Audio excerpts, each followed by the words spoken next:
শুভর সাথে প্ল্যান করে মোহনার মুখোশ খুলছে আদ্রিত। সম্পূর্ণ জানতে ভিডিওটিতে একটি লাইক করে দেখতে থাকো। গল্পের শুরুতেই দেখা যায় শুভকে অনেক দিন ধরেই সন্দেহ করছে আদি, সেই জন্য স্টিফেনের দিদির বাড়িতে অবধি পৌঁছে গেছিল। কিন্তু সেখান থেকে সমস্ত সত্যি জেনে ফিরেছে আদ্রিত, কিন্তু সেটা বুঝতে পারেনি শুভ। এরপর শুভ আদ্রিতকে বারণ করে কাছে আসতে, কিন্তু আদ্রিত শুভর দিকেই এগিয়ে যায়। আসলে আদ্রিত তো জেনে গিয়েছে এটা কোনো লাকি না, এটা হলো শুভ। এরপরেই শুভকে জড়িয়ে ধরতেই শুভর ফলস যে চুলটা ছিল সেটা খুলে পড়ে যায়। আর তখনই আদি বলে, কি শুভ, কতদিন আর আমার থেকে নিজেকে লুকিয়ে রাখবে? আমার প্রথম থেকেই তোমাকে দেখে সন্দেহ হয়েছিল, আর তারপর যখন আমি শিওর হয়ে যাই তখন আমার খুব আনন্দ হয়েছে যে আমার শুভ আমার কাছেই আছে। কিন্তু তুমি আমাকে এইভাবে কষ্ট দিলে কেন? কেন তুমি সবটা স্বীকার করলে না বলো তো? তখনই মোহনার কথাই বলতে শুরু করে শুভ আর বলে, তুমি কি সেই রাস্তাটা বাকি রেখেছিলে? আমি আমার ছেলেকেও পর্যন্ত আদর করতে পারি না, ওকে আদর করতে গেলে লুকিয়ে আদর করতে হয়। তোমার জন্য আমায় অনেক কষ্ট করতে হচ্ছে আদি। তুমি যদি সেদিন সব সত্যিটা আমাকে বলে দিতে তাহলে হয়তো আমি এতটা আঘাত পেতাম না। কেন আমাকে বলোনি সেদিনকার সবটা?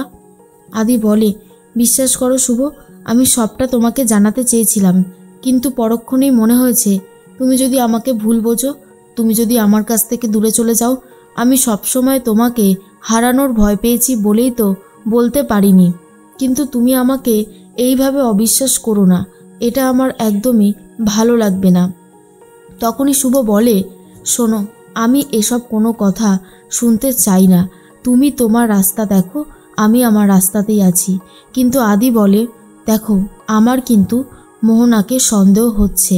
তখনই শুভ বলে, তাই নাকি? সেজন্যই তো ওর খেয়াল রাখছো, ওকে আরও বেশি করে প্রোটেক্ট করার চেষ্টা করছো। আদি বলে, ওটা তো একটা নাটক জাস্ট, কারণ ওই নাটকটা না করলে মোহনার মন গলানো যাবে না। আমি জানতে চাই মোহনা আদেও প্রেগনেন্ট কিনা, নাকি ও প্রেগনেন্ট হবার নাটক করে ও আমাকে নিজের কাছে টানতে চাইছে। এই ব্যাপারটাই আমার সন্দেহ হয়েছে। শুভ তখন ভাবে, আদি তার মানে ডাউট করছে মোহনা প্রেগনেন্ট কিনা।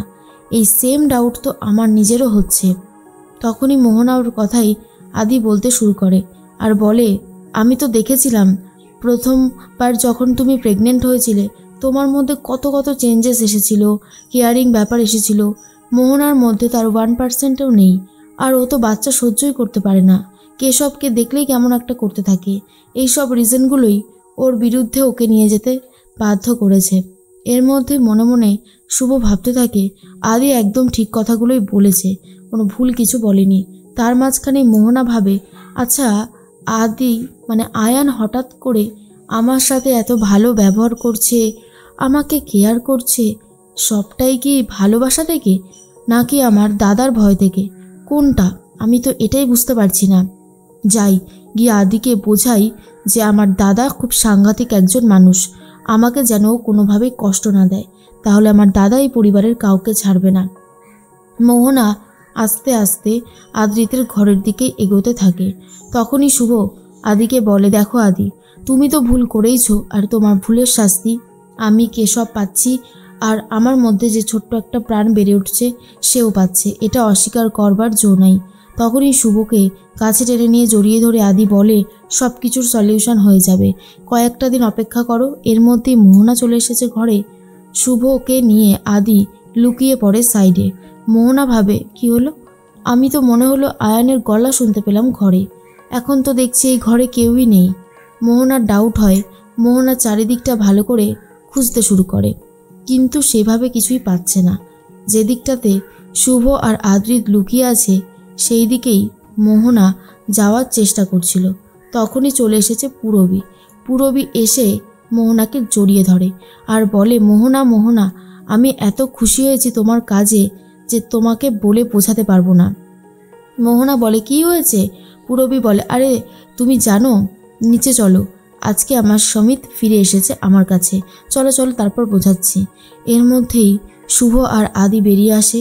শুভ বলে, মোহনা এই পরিবারে থাকলে এই পরিবারের মানুষজনের সাথে সব মানুষের বিভেদ তৈরি হয়ে যাবে, কেউ আর কারোর কথা শুনবে না, পরিবারটা ভাঙন হয়ে যাবে।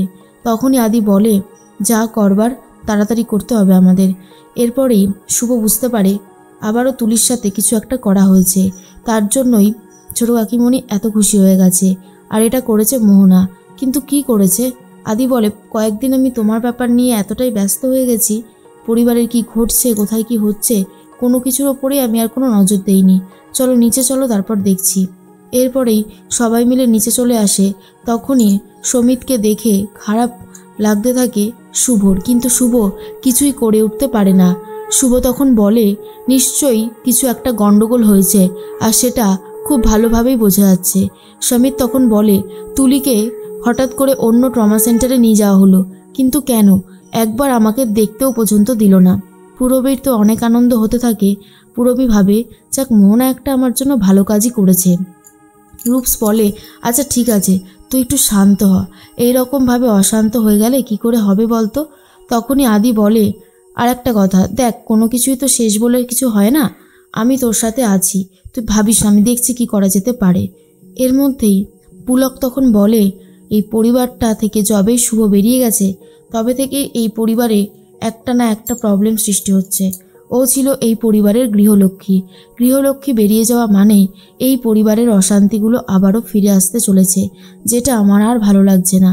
তখনই রঞ্জিনী বলে সেবন্তীকে, দিদিভাই আমার মনে হচ্ছে এই মোহনা পূরবীর কোনো কথা শুনেছে, তার জন্য দেখো পূরবী আর এই মোহনার মধ্যে গলায় গলায় ভাব হয়েছে।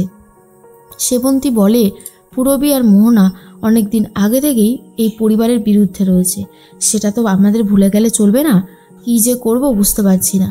এর মধ্যেই মোহনা বলে, আজ আমাকে একটু বেরোতে হবে, ডক্টরের কাছে যেতে হবে। তখনই আদি বলে, তাই নাকি, চলো আমিও তোমার সাথে যাব। মোহনা ভাবে, বাবা আয়ান তো এখন আমাকে চোখে হারাচ্ছে, আমার সাথে যেতে চাইছে। কিন্তু মোহনা বলে, না আয়ান, তোমার তো কাজ আছে, তুমি বরং কাজে যাও, আমি এদিকটা সামলে নিতে পারবো। আর এখান থেকেই শুভর ডাউটটা শুরু হয়। শুভ ভাবে, যেই মেয়েটা সব সময় আয়ান আয়ান বলে চিৎকার করতে থাকে আর নিজের কাছে পেতে থাকে, সে হঠাৎ করে এরকম করছে কেন? ব্যাপারটা ঠিক কী হচ্ছে? কিন্তু শুভ আদির চোখে ইশারা করে বুঝিয়ে দেয়, মোহনাকে নিয়ে তোমাকেই ডক্টরের কাছে যেতে হবে। মোহনাকে আর একা যেতে দেওয়া যাবে না। ওর প্রেগনেন্সিটা তো স্বাভাবিক, তাহলে ও কাউকে নিয়ে যেতে চায় না কেন? এমনকি ঘরে কাউকে থাকতেও পর্যন্ত দেয় না যখন ও দময়ন্তীর সাথে কথা বলে। ব্যাপারটা এখান থেকে অনেক বেশি সন্দেহজনক লাগছে। মোহনার সাথে জোর করে আদ্রিত চলে যেতে চায় ডক্টরের কাছে। আর তখনই শুভভাবে আমাকেও আজকে যেতে হবে, আর মোহনার বিরুদ্ধে সমস্ত প্রমাণ জোগাড় করে ওর প্ল্যানটা সবার সামনে ফাঁস করে দিতে হবে।